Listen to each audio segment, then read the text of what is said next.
تذكر يوما كنت تعانق دمعة الفكر تناجي الله في صبر وترجو رحمة تسري. You see, the Quraysh are the custodians of Allah's house. So they're supposed to, and Ibrahim made dua to Allah that the people all over the world, their hearts should be softened towards this house. Okay? That the people's hearts should have this affinity towards Allah's house. And all believers know that they have that softness towards Allah's house. And if you've never been there, your heart desires to go there. You want to go to Hajj, you want to see Allah's house. But the people who are custodians of it should have the softest hearts. They should have the softest hearts. But the thing that makes your heart hard is worldly occupation. You're busy making a buck. You're busy trying to provide for your family, things like that. So you're so busy in dunya, you don't have time for worshipping Allah, and your hearts become hard. So Allah makes their life so easy, they don't have to do anything that the other tribes have to do. The other tribes barely survive. So if these people were a starving nation, then they would only be worried about food and protecting themselves, and they wouldn't have any time to worship Allah properly. So Allah got rid of their other concerns and gave them economic prosperity, so their minds would not be occupied with that stuff. Now they can concentrate on worshipping Allah. You know, there are two kinds of people that have that amass good wealth. People that have made good money and have good salary. You can do two things. Either if you have good salary, you can become even more engrossed in dunya.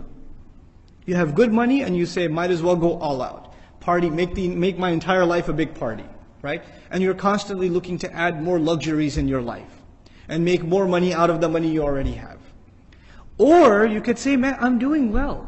There's food on the table, there's a roof over my head, I'm doing well enough. So you know what I need to do? Now that my time is freed up from having to seek dunya, and Allah has provided me enough, I can take breaks and study Allah's deen and worship Him, and maybe take 10 days off and make i'tikaf in Ramadan. Because even if I don't make that extra bonus money, there's still enough in the house. We're doing okay. So I can take some extra time out. I can do some extra worship to Allah subhanahu wa ta'ala. And no one should do that more than the custodians of Allah's house, is the essential argument. You know, this came to mind. I don't mean to knock on physicians or anything, so don't take this personally if you're a physician.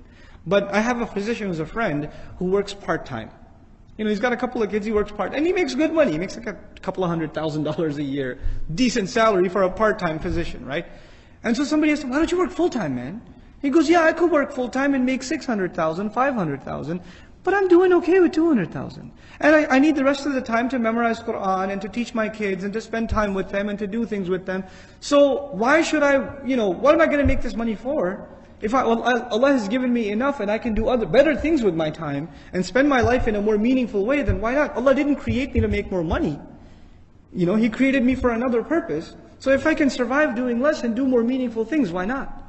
You know, what a beautiful answer. Because you know what I find? People who do make a lot of money, you know what ends up being sacrificed? The family. They don't get any time. You're too busy making the money.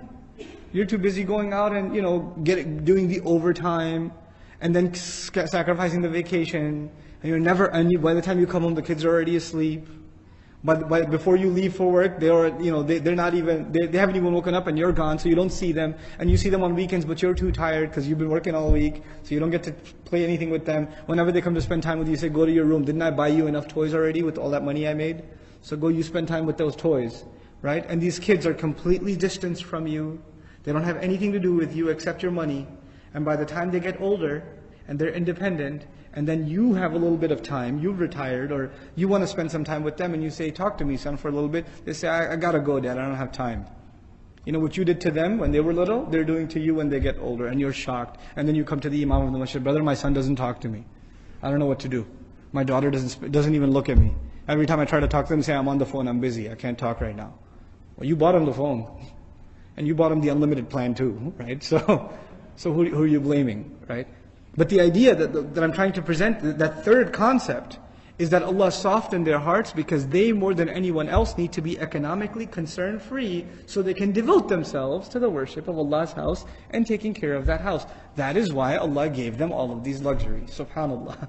What an amazing concept. Now, next time somebody enjoys good wealth, they should think about, why is Allah giving me this wealth? And how am I using it? What am I doing with it? SubhanAllah.